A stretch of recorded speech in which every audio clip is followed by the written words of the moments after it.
आशा करता हूं आप सब बहुत अच्छे होंगे। मेरा नाम है सिद्धांत अग्निहोत्री। स्टडी ग्लोस पे आपका बहुत बहुत स्वागत है। ग्लोबल जेंडर गैप रिपोर्ट की बात करेंगे, उससे पहले हमारा जो साइकोलॉजी का कोर्स है, डार्क साइकोलॉजी। दोस्तों देखिए, औरतों के साथ, क्योंकि हम औरतों की बात कर रहे हैं, काफ़ी ये होता है कि अरे तुम तो खाना ही बनाओगी, खाना ही बनाओ बेटा। कई बार टॉन्ट मारे जाते हैं बचपन से, अरे बेटा क्या करोगी पढ़ लिख के। ऐसे दिमाग की प्रोग्रामिंग की जाती है कि वो उसमें फंस जाती हैं। तो कैसे इस साइकोलॉजी से बाहर निकले? आदमियों के साथ भी होता है, औरतों के साथ भी ज्यादा होता है। ये है डार्क साइकोलॉजी की जाने अनजाने में आपको परेशान किया जाता है, आपके दिमाग को प्रोग्राम किया जाता है, आप हर्ड मेंटालिटी के हो जाते हैं। तो हम इसको खत्म करेंगे, हमने ये प्रण लिया है और ये सब तक एक्सेसिबल करेंगे। ये आमतौर पर अमीरों के लिए ही कोर्स होता है। 60,000 1,00,000 रुपए जो साइकेट्रिस्ट है वो ले सकते हैं, मतलब ये पूरा अगर आप इसको, लेकिन हम मात्र ये 1,000 रुपए का लाए हैं। डॉक्टर मयूरिका दास, जिनको 15 साल का साइकोलॉजी में एक्सपीरियंस है, वो इस कोर्स को कंडक्ट करेंगी। 20 जुलाई से लाइव क्लास होगी। तो 1,000 रुपए का कोर्स है, but dark 40 coupon code use करो, 600 रुपए का हो जाएगा। तो मात्र 600 रुपए में को खाली रात 12 बजे तक ही ऑफर है ये, ठीक है। तो फटाक से कोर्स को अवेल करो।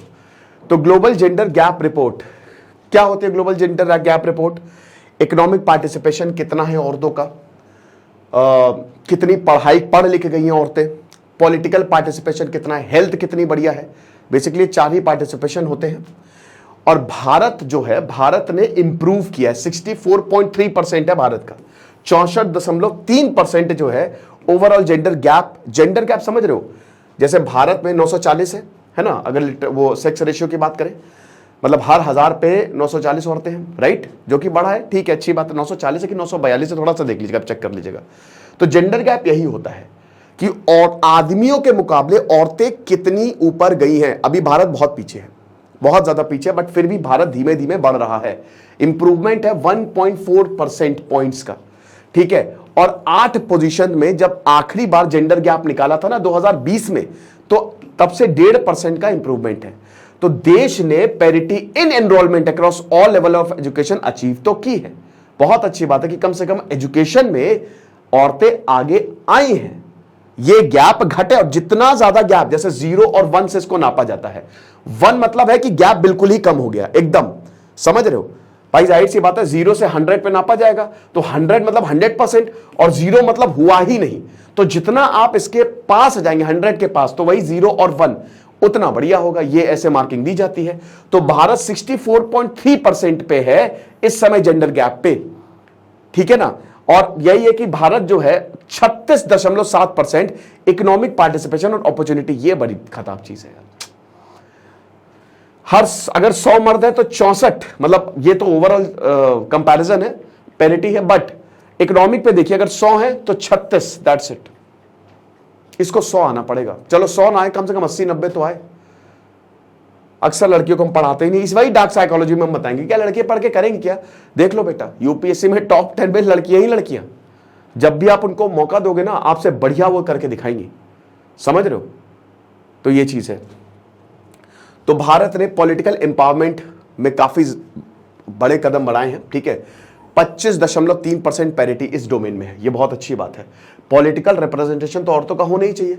लोकल इलेक्शन में आपको बता दूं कि 33% सीट ऑलरेडी औरतों के लिए रिजर्व रहती है, ठीक है। बट मेरे ख्याल में, मेरा ऐसा मानना है कि लोकसभा और जो विधानसभा इलेक्शन, उसमें भी औरतों की सीट को रिजर्व किया जाए, क्योंकि औरतों को आगे आना पड़ेगा, पॉलिटिकल रिप्रेजेंटेशन होना पड़ेगा, बहुत जरूरी है ये, ठीक है।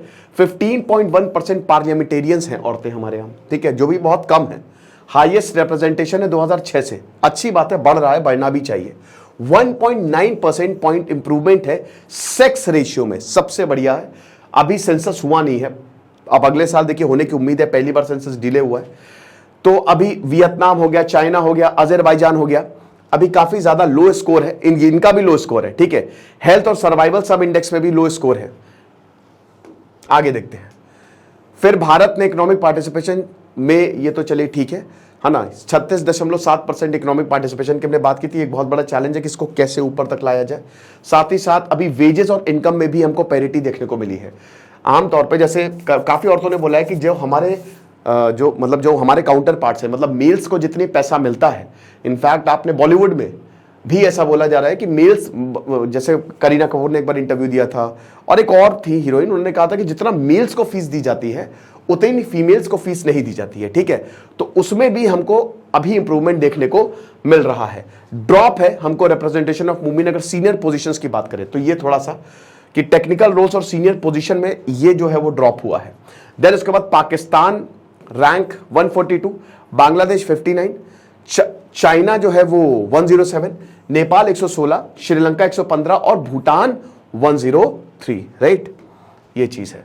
अब ग्लोबल जेंडर गैप इंडेक्स की अगर हम बात करते हैं तो इकोनॉमिक पार्टिसिपेशन और अपॉर्चुनिटी है, ये एजुकेशनल अटेनमेंट है, हेल्थ एंड सर्वाइवल है। 1 मिनट, आप 5 मिनट जरा रुकिएगा, बस 1 मिनट।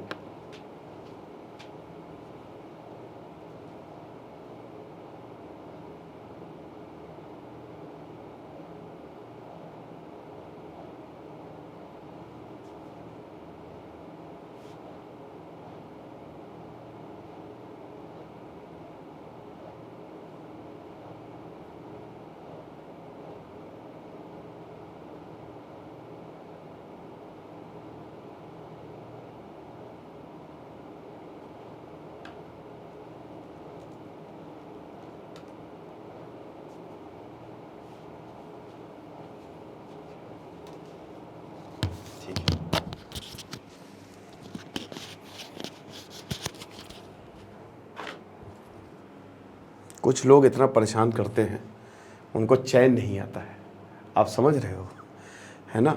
पता है लेक्चर रिकॉर्ड कर रहा हूं, बट फिर भी एनीवे, हेल्थ एंड सर्वाइवल है, पॉलिटिकल एम्पावरमेंट है, ठीक है ना।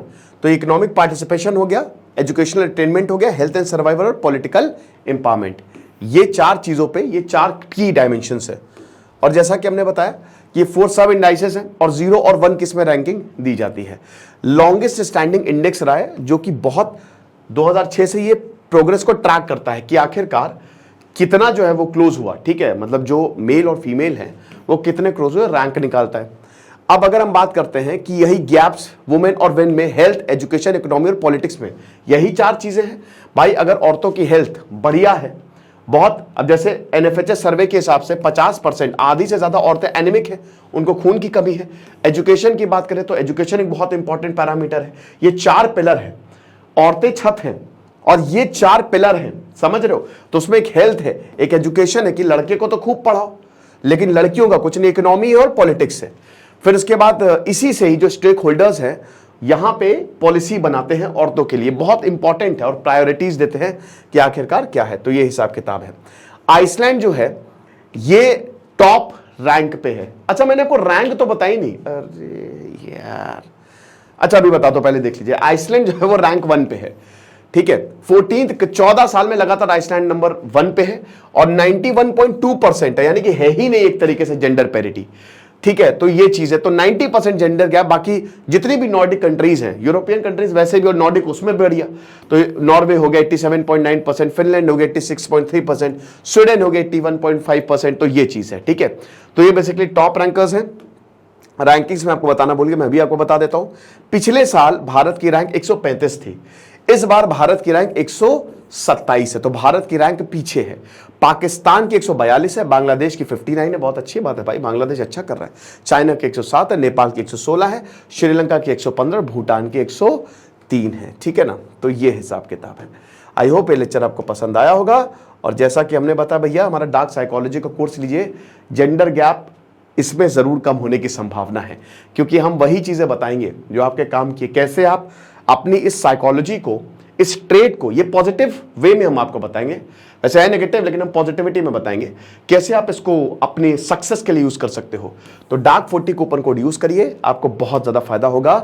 600 रुपए का कोर्स है, सिर्फ रात 12 बजे तक सेल है। Thank you so much.